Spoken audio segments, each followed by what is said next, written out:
Welcome back, everybody. Okay, in case you didn't know, today marks the 1-year anniversary of, I guess you could call it the artificial intelligence super machine, ChatGPT's public debut. And we're going to celebrate the occasion with food, because whether we realize it or not, the technology is influencing what we eat. Yes, and here to explain the impact AI has on our food is Globe and Mail journalist Ann Hui. Welcome back to the show. Good to see you. Thanks for being here.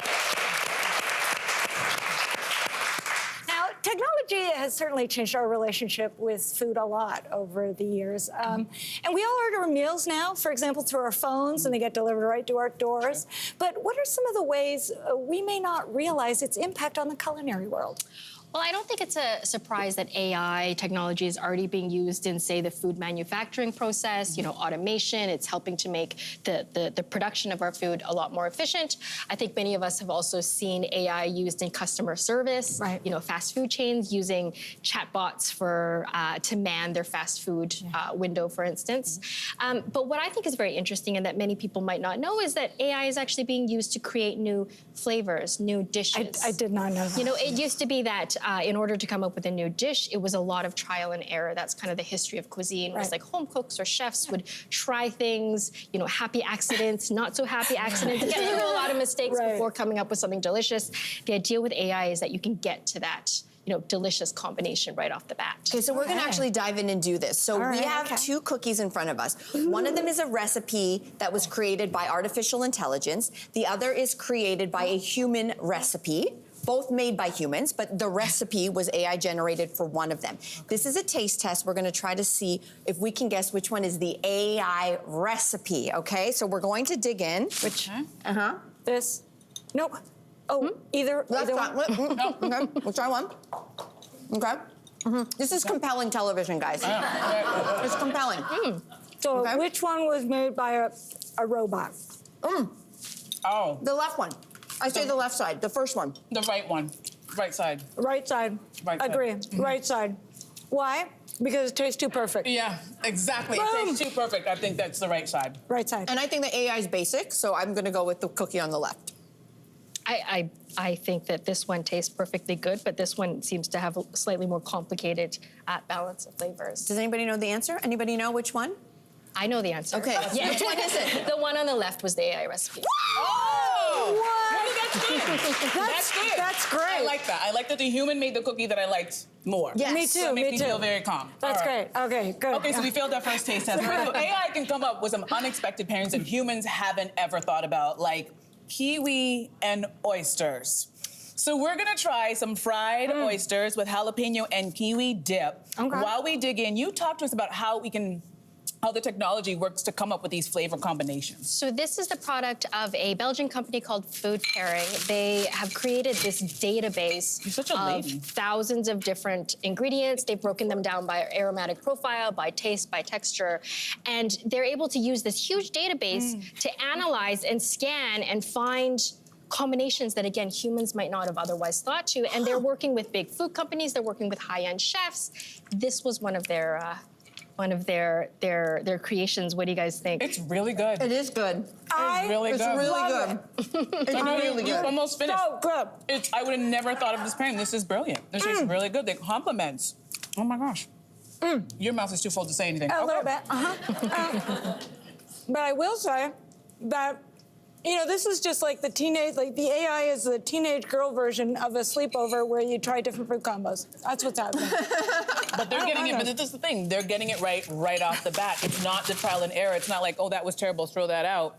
You only have to do that once. You're not wasting any groceries because you know exactly what you're going to get. Yeah. And this is actually really, I know everybody at home is like, really? Oysters kiwi and pineapple? No, it's great. It's working. This is Highly really recommend. delicious. Now, listen, we're going to have to wash this down with stuff, so let's focus right over here. Okay. One of the areas where AI can have a big impact is in the creation of plant-based products like meat and dairy.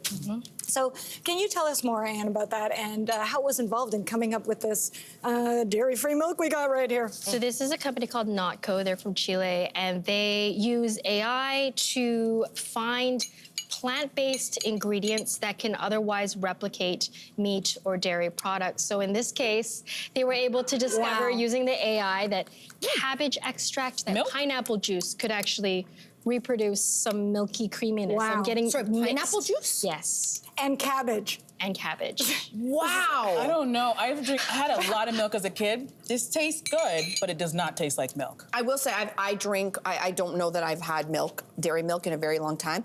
I almost exclusively drink milk alternatives.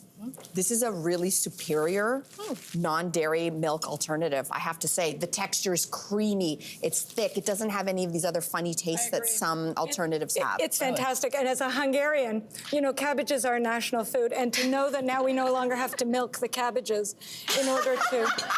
We just have to have a mate with a pineapple, and we're all set. You're all set. Future. Bottoms up.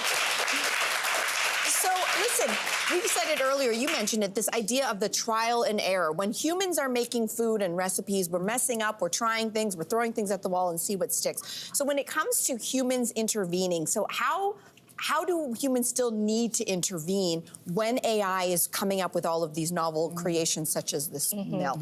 I think, I mean, this is obviously a very new technology, and with all new technologies, there's still, you know, a lot of learning to be done. It seems like definitely in every case that I've heard about this AI technology being used, you still need some humans to kind of guide the process to make sure that things taste the way or look the way that you want to. With this product in particular, when they were creating this milk, one of the suggestions was to use dill, to add dill to this recipe. What the AI technology didn't realize or what they wouldn't have realized was that it would create a green milk. And so it took the humans to intervene and say, well, maybe people aren't going to want to drink green milk. So that's an example. You know what I was going to say? You know what this is missing? Just a little bit of dill.